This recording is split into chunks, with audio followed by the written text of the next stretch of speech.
En fait, l'analyse que j'entendais, suivez. Ce que nos voisins, nos amis du Niger et autres pouvons faire, c'est de les accompagner, s'ils le souhaitent.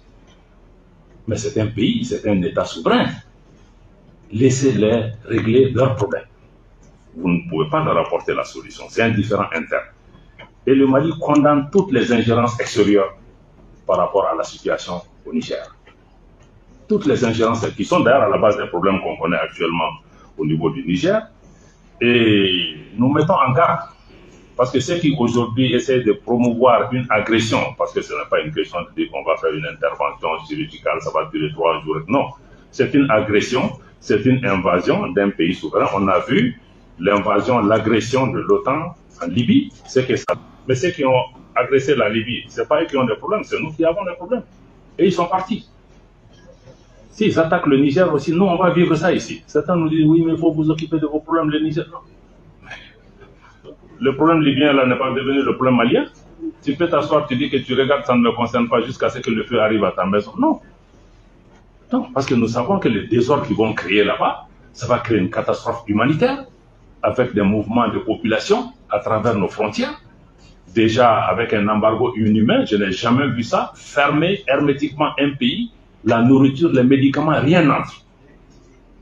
Et ce sont ces pays qui disent qu'ils sont là pour promouvoir les droits de l'homme. Est-ce que c'est la population du Niger qui a quelque chose à voir dans ça? Non, c'est... Bon, donc la Libye est un exemple. On ne veut pas d'une deuxième Libye. Voilà. Maintenant, se mettre sous couvert démocratie, tout ce qu'on veut, je crois que vraiment, c'est pas ça. C'est ce que nous dénonçons, même pour ceux qui disent qu'ils sont en train de défendre la démocratie. Mais si on condamne les changements anticonstitutionnels civils, il faut dénoncer les changements de mandat et autres qu'on a autour de nous. Pourtant, les gens s'assoient et regardent parce que pour qu'il n'y ait pas de changement anticonstitutionnel, il faut travailler sur les causes. Tous les problèmes qu'on a connus, c'est qu'il y a eu les causes, on s'est assis, on a regardé. Et cette politique de 2 poids 2 mesures, quand un problème se passe dans un pays, on qualifie ça comme on veut, suivant que ce pays est un pays ami ou pas. Non. Si c'est les principes sont les mêmes pour tout le monde. On a l'impression que le Mali, le Niger et le Burkina sont les seuls pays en Afrique.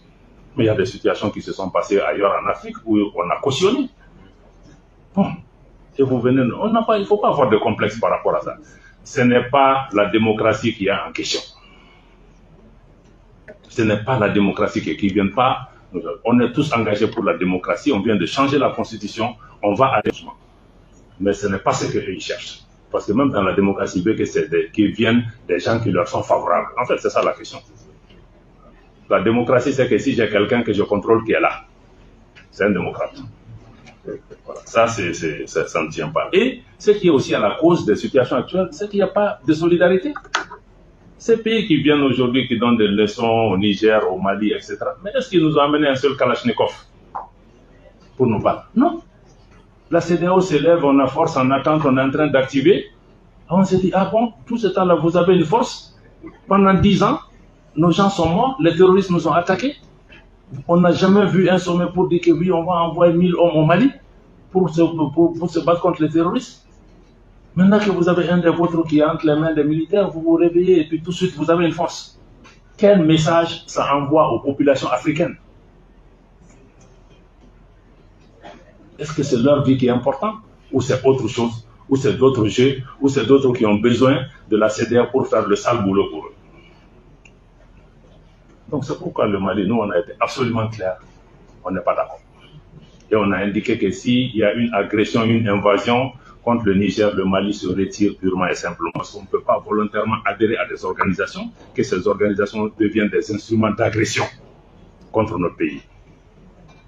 Ce n'est pas acceptable. On ne peut pas mettre notre argent dans des banques centrales, la BCEAO, qui est censée être notre institut d'émission monétaire souverain, qui devient un instrument pour affamer nos populations. Ce n'est pas acceptable. Je crois que c'est toutes ces questions aujourd'hui que nous avons en tête. Et dernier point que je vais évoquer par rapport vraiment à l'action diplomatique que nous voulons, c'est la notion de diplomatie culturelle. Nous tenons beaucoup à ce concept parce que je l'ai indiqué au début, parce que la culture, c'est d'abord l'affirmation de notre identité. Qui nous sommes, d'où nous venons, où nous partons, qu'est-ce qui nous différencie des autres dans ce monde? Quand moi je parle avec des Chinois, mais quand je viens du Mali, ça doit se sentir parce que je transporte avec moi tout un bagage historique et culturel qui forge mon identité. Donc même quand on fait du business, je crois que ça doit être motivé un peu par ça parce que je sais que j'ai ma dignité, j'ai mon honneur. Et donc, je pense que la diplomatie culturelle aujourd'hui est extrêmement importante pour un pays comme le Mali qui a un trésor culturel qui est plus connu dans le monde pour sa culture que pour son or. Donc la culture nous permet aussi de nous repositionner sur la scène internationale en tant qu'acteur important, acteur qui vient avec quelque chose, qui est notre passé, nos biens culturels, nos valeurs culturelles. Et aussi la culture n'est pas que folklorique ou autre, hein. La culture aussi c'est économique. La culture nourrit son homme, ça crée des opportunités. Ne serait-ce que parce qu'aujourd'hui, si nous décidons tous de mettre le coton malien, mais on n'a pas à aller chercher des marchés pour les agriculteurs de coton à l'extérieur. Ça crée des économies, ça va utiliser des gens. Donc la culture aussi, c'est tout un moteur de pouvoir nourrir les gens. Et nous pensons qu'aujourd'hui, il faut mettre l'accent sur cette diplomatie culturelle qui permet de valoriser et de positionner notre pays par rapport à l'international. En guise de conclusion, je veux dire qu'il est important en tout cas de retenir que, comme vous l'avez noté dans ma présentation, que le visage de l'action diplomatique malienne a fondamentalement changé pendant cette période de transition, même si les socles et les principes sur lesquels sont bâtis notre diplomatie sont restés les mêmes. Naturellement, nous avons une diplomatie qui a évolué vers une diplomatie d'anticipation, parce qu'il y a beaucoup de choses qui nous sont arrivées aussi, mais ce n'est pas parce qu'on a attendu que ça arrive. On a préparé, hein, on a